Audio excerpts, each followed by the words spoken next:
La Voix salésienne.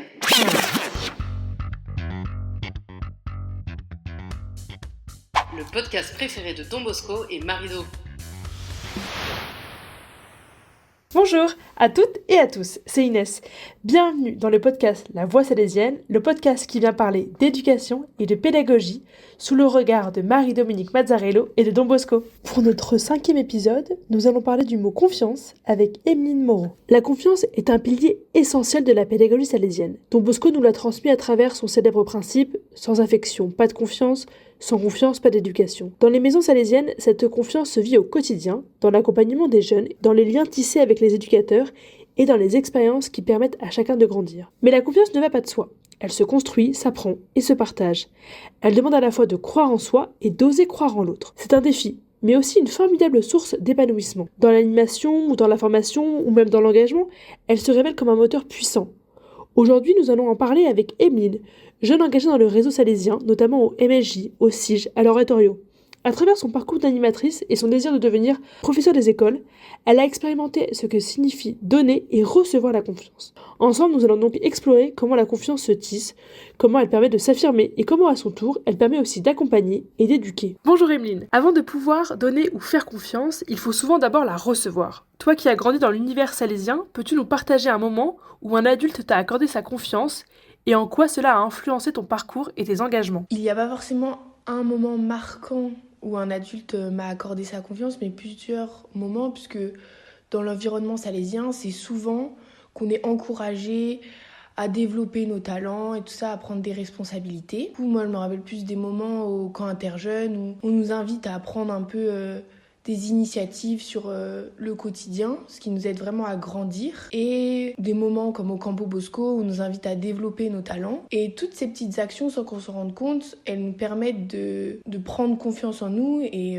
de grandir. Et toutes ces petites actions, en fait, ça nous permet de croire en nous. Et après, c'est ces mêmes personnes ou d'autres qui vont nous proposer d'autres engagements ou d'autres missions, puisqu'ils vont un peu savoir notre potentiel. Et moi qui m'a amenée à sortir de ma zone de confort et à oser faire ces missions, puisque en fait il y avait tous ces éducateurs qui croyaient en moi et qui m'ont donné ces responsabilités. Et c'est aussi de recevoir autant de confiance de ces éducateurs qui m'a donné envie à moi aussi de la transmettre. Donc tu parles de relations et on dit souvent que la confiance ne peut exister sans relation justement. À travers donc toi tes engagements notamment au Campo, au MSJ ou au CIJ, dans l'animation notamment ou dans la pastorale salésienne, est-ce que tu peux nous raconter une expérience où tu as ressenti que la confiance se construisait grâce à un lien fort avec une autre personne, que ce soit un adulte ou un jeune? En animation, j'ai réalisé en fait que la confiance, elle se construit pas d'un coup, mais plus progressivement, à travers un lien qu'on va avoir à tisser avec le jeune petit à petit. On va apprendre à le connaître, on va voir ce qu'il habite, ses lieux d'intérêt, tout ce qu'il aime faire. Et petit à petit, donc à travers les jeux, les discussions, on va tisser un lien avec lui et ça va vraiment créer une relation. Et ça va aussi lui permettre de montrer que il est aimé, qu'il a du potentiel. Et je pense que cette relation qu'on va avoir à créer avec le jeune, ça va vraiment tout changer. Dès qu'un jeune il va se sentir reconnu, il va être beaucoup plus réceptif, je pense, à toutes sortes de conseils et tout ça. Et va aussi être amené à développer ses talents, à lui aussi progresser et grandir. On parle ici de faire confiance aux autres, mais il faut aussi avoir confiance en soi.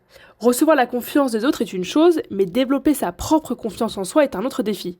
Comment as-tu appris à croire en toi, notamment grâce à ton engagement et à tes responsabilités dans l'animation? J'ai appris à croire en moi grâce aux différentes responsabilités qu'on m'a confiées et aussi grâce aux retours bienveillants que j'ai reçus quand on me disait que ce que je faisais c'était bien, que c'était apprécié des autres et que je voyais aussi les jeunes grandir grâce aux activités que j'animais. Et en fait, tout ça, ça m'a permis de me sentir à l'aise dans mon rôle et de renforcer un peu une sorte de sécurité intérieure pour vraiment que je puisse continuer dans mon engagement. C'est pour ça que j'ai vu que la confiance, c'était vraiment un moteur de transformation un peu, comme si ça nous permettait de réaliser notre potentiel et aussi de voir que c'était hyper important de le transmettre à d'autres pour que eux aussi puissent se transformer et évoluer. Il arrive un moment où nous devons aussi, à notre tour, faire confiance. As-tu déjà été confronté à une situation où tu as dû accorder ta confiance à quelqu'un,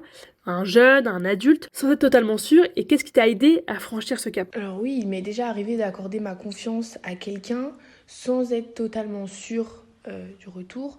Mais pour moi, je me dis, si on attend totalement d'être convaincu de quelqu'un, en fait, on n'avance jamais. Et je pense que c'est essentiel de donner des responsabilités et de créer un lien fort. Parce que si nous, on fait le premier pas, enfin, l'autre, il ose à son tour. Et je me dis que moi aussi, dans mon cas, peut-être que certaines personnes m'ont donné leur confiance sans être vraiment sûres de ce que j'étais capable.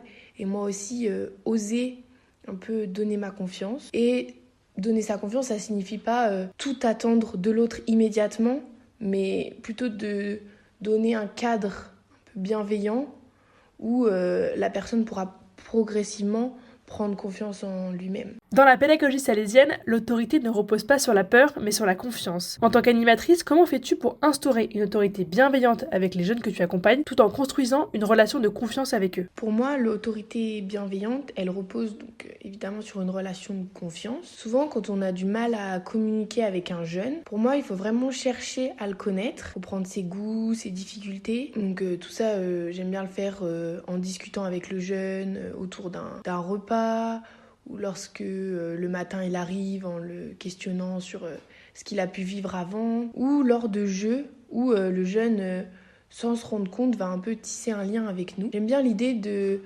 quand on essaye de créer une relation avec le jeune, au début on peut représenter deux personnes complètement séparées, et petit à petit, de chaque côté, avec d'une personne, représenter comme des petits anneaux qui petit à petit vont avancer jusqu'à se rejoindre et créer vraiment un lien entre les deux. Et après, petit à petit, ce lien va s'épaissir. Et une fois que du coup ce lien il est créé, que le jeune il se sent un peu compris et reconnu, je pense qu'il est plus capable d'accepter le cadre et d'écouter un peu ce qu'on a envie de lui dire.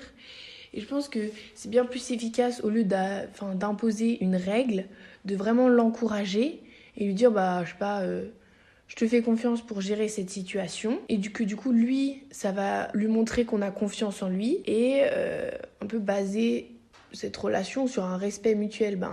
Moi, je te fais confiance, donc toi, si tu peux me faire confiance, et que si je te dis plutôt ce signe d'autorité, c'est pour ton bien en fait. Parce que j'ai confiance en toi et je veux pas que ça te blesse ou des choses comme ça. Au-delà de c'est un peu cette méthode pédagogique, on va dire, pour moi c'est vraiment important dans la vie qu'en fait chacun on puisse soit recevoir, soit offrir, soit les deux, vraiment un cadre de bienveillance pour que le jeune il puisse s'épanouir et vraiment prendre conscience de ses capacités. Et je pense que c'est vraiment le fait que j'ai reçu cette confiance qui me donne autant envie de la transmettre, et que peut-être aux jeunes à qui je transmets cette confiance ont aussi envie de la donner à leur tour. Comme tu le sais, Emeline, on a l'habitude de terminer notre podcast par un défi. Quel défi souhaites-tu proposer à nos auditrices et auditeurs sur le mot confiance ?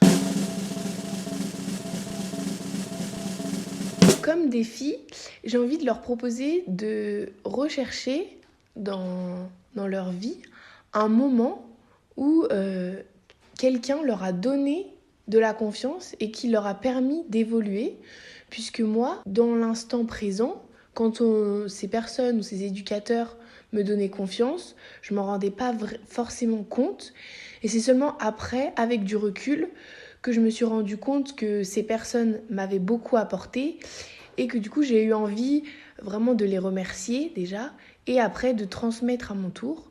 Donc vous aussi, je vous invite à identifier des personnes qui vous ont vraiment permis d'évoluer grâce à une relation de confiance qu'ils vous ont donnée. Merci Emeline d'avoir pris le temps de partager avec nous. J'espère que ce podcast vous permettra de vivre ce temps de carême sous le signe de la confiance. Merci Inès, à bientôt. C'était Inès pour le podcast La Voix Salésienne, le podcast qui vient parler d'éducation et de pédagogie sous le regard de Marie-Dominique Mazzarello et de Don Bosco. Retrouvez-nous tous les mois pour notre format court autour des 12 mots-clés de la pédagogie salésienne. Nous vous donnons également rendez-vous une fois par trimestre pour un format plus long permettant plus d'échanges. Au revoir et à très vite.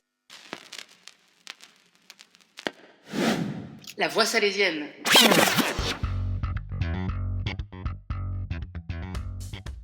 le podcast préféré de Don Bosco et Marido.